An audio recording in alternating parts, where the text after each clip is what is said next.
Hello everyone, welcome to another video of eFarm Learning App. ഇന്നത്തെ വീഡിയോയിൽ നമ്മൾ discuss ചെയ്യാനായിട്ട് പോകുന്നത് റൂട്ട്സ് ഓഫ് ഡ്രഗ് അഡ്മിനിസ്ട്രേഷനെ പറ്റിയാണ്. നമ്മൾ പല രീതിയിൽ ഡ്രഗുകൾ അഡ്മിനിസ്റ്റർ ചെയ്യാറുണ്ട്. ഇപ്പോൾ ഫോർ എക്സാമ്പിൾ ചില ഡ്രഗ്സിനെ നമ്മൾ ഓറലി, ടാബ്ലറ്റ്, ക്യാപ്സ്യൂൾസ് ഒക്കെ ആയിട്ട് എടുക്കാറുണ്ട്. ചില ഡ്രഗ്സ് നമ്മൾ ഇഞ്ചെക്ഷൻസ് ആയിട്ടാണ് എടുക്കുക. ചിലത് ക്രീമുകൾ, ഓയിൻമെൻറ്റ്സ്, ലോഷൻസ് അത്തരം ഫോമിൽ നമ്മൾ എടുക്കാറുണ്ട്. അപ്പോൾ അങ്ങനെ ഒരുപാട് റൂട്ടുകളിൽ നമ്മൾ ഡ്രഗ് അഡ്മിനിസ്റ്റർ ചെയ്യാറുണ്ട്. അപ്പോൾ അത്തരം കാര്യങ്ങളാണ് നമ്മൾ ഇന്ന് ഡിസ്കസ് ചെയ്യാനായിട്ട് പോകുന്നത്. ഡ്രഗിൻ്റെ അബ്സോർപ്ഷനെ ഇൻഫ്ലുവൻസ് ചെയ്യുന്ന ഒരു ഇമ്പോർട്ടൻറ്റ് ഫാക്ടറാണ് ഈ റൂട്ട് ഓഫ് അഡ്മിനിസ്ട്രേഷൻ എന്ന് പറയുന്നത്. ഈ ഡ്രഗ് അബ്സോർപ്ഷൻ എന്ന് പറഞ്ഞു കഴിഞ്ഞാൽ എന്താ? നമ്മൾ ഡ്രഗ് കഴിക്കുന്നു, ആ ഡ്രഗ് കഴിച്ചു കഴിഞ്ഞ് നേരെ നമ്മുടെ ബ്ലഡ് സ്ട്രീമിലേക്ക് എത്തുമ്പോൾ അതിനെ നമ്മൾ പറയും ഡ്രഗ് അബ്സോർപ്ഷൻ. ഓക്കെ, അപ്പോൾ ഈ ഒരു ഡ്രഗ് അഡ്മിനിസ്ട്രേഷനും ദെൻ ഡ്രഗിൻ്റെ എഫക്റ്റ് പ്രൊഡ്യൂസ് ചെയ്ത് തുടങ്ങുന്ന ആ ഒരു ടൈമും തമ്മിലുള്ള ഇൻ്റർവെല് മെയിനായിട്ടും ഡിറ്റർമൈൻ ചെയ്യപ്പെടുന്നത് റൂട്ട് ഓഫ് അഡ്മിനിസ്ട്രേഷൻ എന്ന ഫാക്ടർ വെച്ചിട്ടാണ്. നമുക്കറിയാം, നമ്മൾ പനി വന്നു കഴിയുമ്പോൾ ഓറലി ടാബ്ലറ്റ് എടുത്തു കഴിഞ്ഞാൽ പനി കുറയാനായിട്ട് കുറച്ച് ടൈം ഗ്യാപ്പ് എടുക്കും. അതേസമയം നമ്മൾ ഇഞ്ചക്ഷൻ വഴി മരുന്നെടുക്കുകയാണെങ്കിലോ പെട്ടെന്ന് തന്നെ നമ്മുടെ പനി കുറയുന്നതായിട്ട് നമുക്ക് ഫീൽ ചെയ്യും, അല്ലേ? അതിന് കാരണം എന്താ? ഒരു ഡ്രഗ് നമ്മൾ എടുത്തത് ഓറലി ആണ്, മറ്റേത് നമ്മൾ എടുത്തത് പാരൻ്ററലി ആണ്. അപ്പോൾ ഈ റൂട്ടിൽ തമ്മിലുള്ള ഡിഫറൻസ് മൂലമാണ് ഈ ഒരു എഫക്റ്റ് പ്രൊഡ്യൂസ് ചെയ്യാനായിട്ട് ഉള്ള ടൈം ഗ്യാപ്പ് വന്നത്. ഈ ഓൺസെറ്റ് ഓഫ് ആക്ഷൻ എന്നവിടെ കൊടുത്തിരിക്കുന്നത് ഒന്നുമില്ല, നമ്മൾ ഡ്രഗ് കഴിച്ച് അല്ലെങ്കിൽ നമ്മൾ ഡ്രഗ് അഡ്മിനിസ്റ്റർ ചെയ്ത് കഴിഞ്ഞിട്ട് ആ എഫക്റ്റ് പ്രൊഡ്യൂസ് ചെയ്ത് വരുന്ന ആ ഒരു സ്റ്റാർട്ടിംഗ് ടൈമാണ് ഓൺസെറ്റ് ഓഫ് ആക്ഷൻ എന്ന് പറയുന്നത്. ഇനി ബയോളജിക്കൽ ലാഗ് എന്താണെന്ന് ചോദിച്ചു കഴിഞ്ഞാൽ ഡ്രഗ് അഡ്മിനിസ്റ്റർ ചെയ്ത സമയം തൊട്ട് ഈ റെസ്പോൺസ്, അതായത് നമ്മുടെ ആ ഒരു ഡ്രഗിൻ്റെ എഫക്റ്റ് ഡെവലപ്പ് ചെയ്ത് വരുന്ന ആ ഒരു ടൈം പീരീഡ്, ഇതിൻ്റെ രണ്ടിനും ഇടയിലുള്ള ടൈം പീരീഡാണ് ബയോളജിക്കൽ ലാഗ് എന്ന് പറയുന്നത്. ഈ റൂട്ട്സ് ഓഫ് ഡ്രഗ് അഡ്മിനിസ്ട്രേഷനെ നമുക്ക് ഒന്ന് ക്ലാസിഫൈ ചെയ്യാം. മെയിനായിട്ട് രണ്ട് രീതിയിലാണ് ഇവരെ നമ്മൾ ക്ലാസിഫൈ ചെയ്തിരിക്കുക: സിസ്റ്റമിക് റൂട്ട്സും ലോക്കൽ റൂട്ട്സും. സിസ്റ്റമിക് റൂട്ട്സ് എന്ന് പറഞ്ഞു കഴിഞ്ഞാൽ ബ്ലഡ് സ്ട്രീമിലേക്ക് വരുന്ന ആ ഒരു റൂട്ടുകളെല്ലാം തന്നെ സിസ്റ്റമിക് റൂട്ടിൻ്റെ അണ്ടറിലാണ് വരുന്നത്. അതിലാണ് എൻറ്ററൽ റൂട്ട്സ്, പാരൻ്ററൽ റൂട്ട്സ് എല്ലാം വരുന്നത്. എൻറ്ററൽ എന്ന് പറഞ്ഞു കഴിഞ്ഞാൽ സംതിങ് റിലേറ്റഡ് ടു ഇൻറ്റസ്റ്റൈൻ. അതിൽ വരുന്നതാണ് ഓറൽ, റെക്ടൽ, സബ്ലിംഗ്വൽ പോലെയുള്ള റൂട്ടുകൾ. ഇനി പാരൻ്ററൽ റൂട്ട് മറ്റൊരു സിസ്റ്റമിക് റൂട്ടാണ്. ഇതിലാണ് ഇഞ്ചക്ഷൻ, ഇൻഹലേഷൻ, ട്രാൻസ്ഡെർമൽ പോലെയുള്ള റൂട്ടുകൾ വരുന്നത്. ഇനി നമുക്ക് ഏതെങ്കിലും ഒരു പെർട്ടിക്കുലർ ഏരിയയിൽ മാത്രം മതി ഡ്രഗിൻ്റെ എഫക്റ്റ് എങ്കിൽ നമ്മൾ ചൂസ് ചെയ്യുന്നത് ലോക്കൽ റൂട്ട്സ് ആയിരിക്കും. ഇപ്പോൾ ഫോർ എക്സാമ്പിൾ നമുക്ക് പല്ലിന് വേദനയാണ്, ഓക്കെ, അപ്പോൾ നമ്മുടെ പല്ലിനൊരു പോടുണ്ട്, അവിടെ വേദനയാണ്. അപ്പോൾ നമ്മളൊരു അനാൽജസിക് ഡ്രഗ് എന്ന് പറഞ്ഞു കഴിഞ്ഞാൽ വേദന കുറയ്ക്കുന്ന ഡ്രഗുകളാണ് അനാൽജസിക് ഡ്രഗ്സ്, പെയിൻ റിലീവേഴ്സ്. അപ്പോൾ അതിനെ നമ്മൾ എന്ത് ചെയ്യും? ആ ഒരു പോടുള്ള പല്ലിലേക്ക് നമ്മൾ വെച്ച് കൊടുക്കും. ഓക്കെ, അപ്പോൾ നമുക്ക് അവിടെ ആ ഒരു പല്ലിൻ്റെ അവിടെ മാത്രമേ വേദനയുള്ളൂ, അവിടെ ഒരു ലോക്കലൈസ്ഡ് എഫക്റ്റാണ് നമുക്ക് വേണ്ടത്. സോ അത്തരം മരുന്നുകൾ നമ്മൾ കൊടുക്കുന്ന റൂട്ടാണ് ലോക്കൽ റൂട്ട്സ്. ഇനി നമുക്ക് ഈ റൂട്ടുകളെ പറ്റിയെല്ലാം ഒന്ന് ഡീറ്റെയിൽഡായിട്ട് നോക്കാം. ആദ്യം തന്നെ സിസ്റ്റമിക് റൂട്ട്.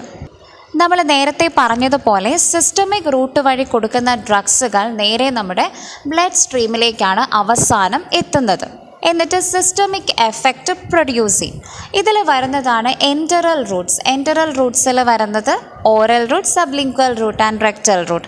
ഓറൽ റൂട്ട് വഴി നമ്മൾ കൊടുക്കുന്ന കുറച്ച് ഡോസേജ് ഫോംസ് ആണ് tablet, capsule, powder, syrup, mixtures, then suspensions, അങ്ങനെയുള്ള ഡോസേജ് ഫോമുകൾ. ഈ ഡോസേജ് ഫോം എന്താണ് എന്നൊക്കെ നിങ്ങൾക്ക് അറിയാമല്ലോ. അതായത് ഒരു ഡ്രഗിനെ നമുക്ക് പല ഫോമിൽ കൊടുക്കാൻ പറ്റും, ടാബ്ലറ്റ് ആയിട്ട്, ഇഞ്ചക്ഷൻ ആയിട്ട്. അത്തരം ഫോമുകളെയാണ് ഡോസേജ് ഫോംസ് എന്ന് നമ്മൾ പറയുക. ഇനി ഓറൽ റൂട്ടിൻ്റെ അഡ്വാൻറ്റേജസ് എന്തൊക്കെയാണ്? ഒന്നാമത്തെ കാര്യം, സെൽഫ് മെഡിക്കേഷൻ അല്ലെങ്കിൽ സെൽഫ് അഡ്മിനിസ്ട്രേഷൻ പോസിബിൾ ആണ്. ഇപ്പോൾ ഒരു ടാബ്ലറ്റ് കഴിക്കാൻ നമുക്ക് വേറെ ആരുടെയെങ്കിലും സഹായം വേണോ? വേണ്ട. ദെൻ ചീപ്പാണ്. അതായത് അത്ര എക്സ്പെൻസ് ഇല്ല. അതുമാത്രമല്ല സേഫസ്റ്റ് ആണ്, നമുക്ക് കുറച്ചും കൂടി കൺവീനിയൻ്റ് ആണ്. ഇനി എന്തൊക്കെയാണ് ഇതിൻ്റെ ഡിസഡ്വാൻറ്റേജസ്? നമ്മൾ നേരത്തെ പറഞ്ഞ എക്സാമ്പിൾ, നമ്മൾ പനി കുറയാനായിട്ട് ടാബ്ലറ്റും എടുക്കുന്നു, അതേപോലെ തന്നെ വേറൊരാൾ പനി കുറയാനായിട്ട് ഇഞ്ചക്ഷൻ എടുക്കുന്നു. അപ്പോൾ ആരുടെ പനിയാണ് ആദ്യം കുറയുക? ഇഞ്ചക്ഷൻ എടുത്ത ആളുടെ പനിയാണ് ആദ്യം കുറയുക. കാരണം എന്താ? ഒരു ടൈം ഡിലേ വരും ഈ ഒരു ഓറൽ റൂട്ടിന്. അതായത് മരുന്നെടുത്ത് കുറച്ച് സമയം കഴിഞ്ഞതിന് ശേഷം മാത്രമേ ഇവർ എഫക്റ്റ് പ്രൊഡ്യൂസ് ചെയ്യൂ. കാരണം എന്താ? ഈ ടാബ്ലറ്റ് നേരെ GIT-യിലേക്ക്, നമ്മുടെ ഡൈജസ്റ്റീവ് ട്രാക്റ്റിൽ ചെല്ലണം. അവിടെ വെച്ചിട്ട് ഇവരെ ചെറിയ പീസസ് ആയിട്ട് ബ്രേക്ക് ഡൗൺ ചെയ്യണം. എന്നിട്ട് വേണം ഇവരെ ബ്ലഡ് സ്ട്രീമിലേക്ക് അബ്സോർബ് ചെയ്യാൻ. എന്നാൽ ഇഞ്ചക്ഷൻ്റെ കാര്യത്തിൽ അങ്ങനെയാണോ? അല്ല. നമ്മൾ നേരെ നമ്മുടെ ബ്ലഡ് സ്ട്രീമിലേക്കാണ് ഡ്രഗിനെ ഇഞ്ചക്ട് ചെയ്യുന്നത്. അതുകൊണ്ട് ഓറൽ റൂട്ടിൽ നമ്മൾ കണ്ട ആ ഒരു ടൈം ഡിലേ ഇഞ്ചക്ഷൻ അല്ലെങ്കിൽ പാരൻ്ററൽ റൂട്ട്സിൽ സാധാരണഗതിയിൽ എടുക്കാറില്ല.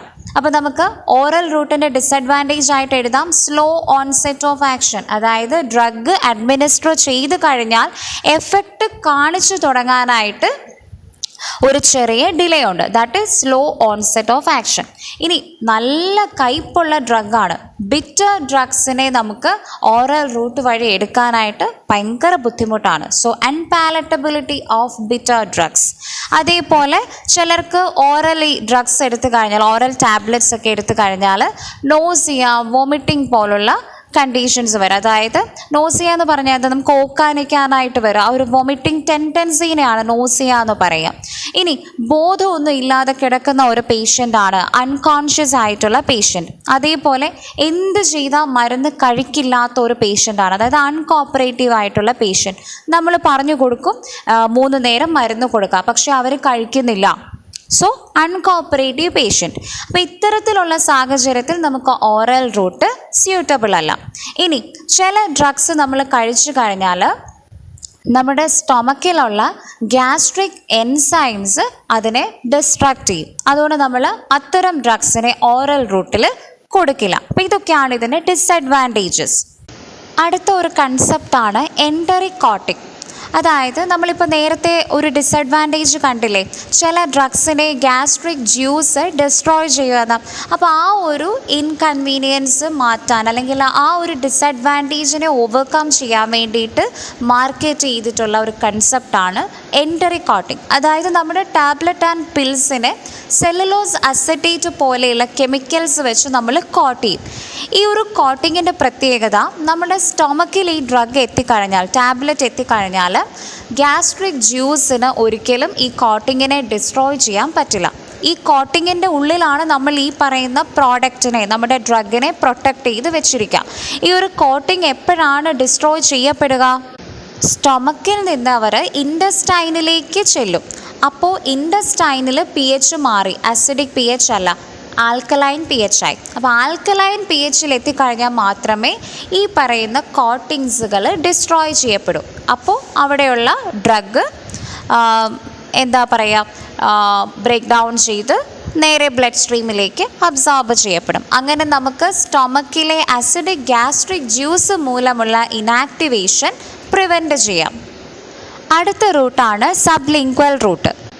ഇവിടെ നമ്മൾ ഡ്രഗിനെ നാവിൻ്റെ അടിയിലായിട്ടാണ് പ്ലേസ് ചെയ്യുന്നത്.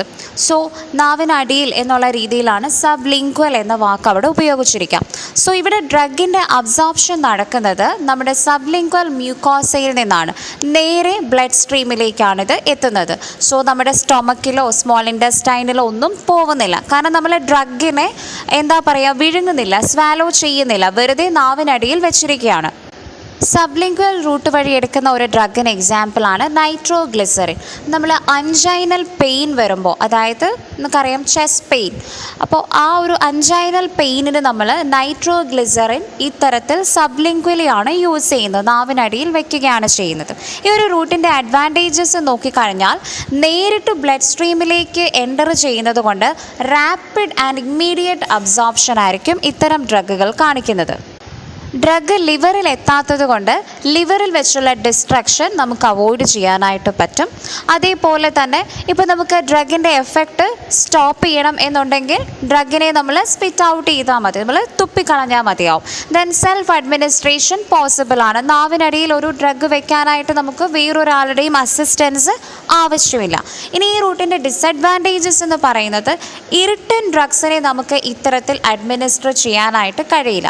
അതോടൊപ്പം ബാഡ് ടേസ്റ്റ് ഉള്ള ഡ്രഗ്സും നമുക്ക് ഇത്തരത്തിൽ നാവിനടിയിൽ വയ്ക്കാൻ പറ്റില്ല.